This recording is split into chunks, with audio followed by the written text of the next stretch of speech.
ઔદ્યોગિક નગરી ભરૂચમાં ફરી એકવાર આગનો બનાવ સામે આવ્યો છે।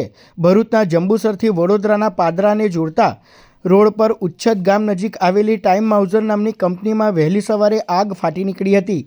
પ્લાસ્ટિકના ડ્રમ બનાવતી કંપનીમાં લાગેલી આગે જોતજોતામાં વિકરાળ સ્વરૂપ ધારણ કર્યું હતું અને સમગ્ર પ્લાન્ટ આગની ચપેટમાં આવી ગયો હતો।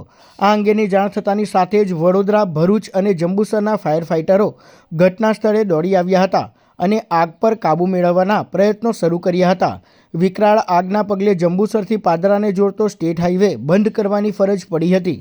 ફાયર ફાઇટરોએ લગભગ 7 કલાકની જહેમત બાદ આગ પર કાબૂ મેળવ્યો હતો। બનાવની જાણ થતાની સાથે જ ફાયર સેફ્ટી એન્ડ હેલ્થ વિભાગ, વહીવટી તંત્ર તેમજ પોલીસના ઉચ્ચ અધિકારીઓ ઘટના સ્થળે પહોંચી ગયા હતા। બનાવમાં કોઈ જાનહાનિ થઈ ન હતી। અત્રે ઉલ્લેખનીય છે કે ભરૂચ જિલ્લામાં આગ લાગવાના બનાવ વારંવાર બને છે, ત્યારે ફાયર સેફ્ટી અંગે તંત્ર દ્વારા કડક પગલાં ભરવામાં આવે તેવી માંગ ઉઠી છે। સવારે જે આગ લાગી હતી અને અત્યારે ઘણો બધો કાબૂમાં છે। આ કાબૂમાં છે। હાલ પણ આગ ઓલવવાની કામગીરી ચાલી રહી છે।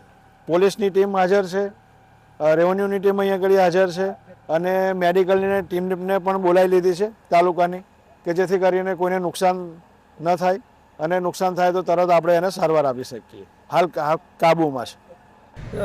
ભરૂચ નગરપાલિકા ફાયર બ્રિગેડ, દહેજ DMC fire station, Vadodara municipal corporation fire brigade જેમ ટોટલ 9 જેટલી ગાડીઓએ ભારે જહેમત બાદ આગને કાબૂમાં કરેલ છે।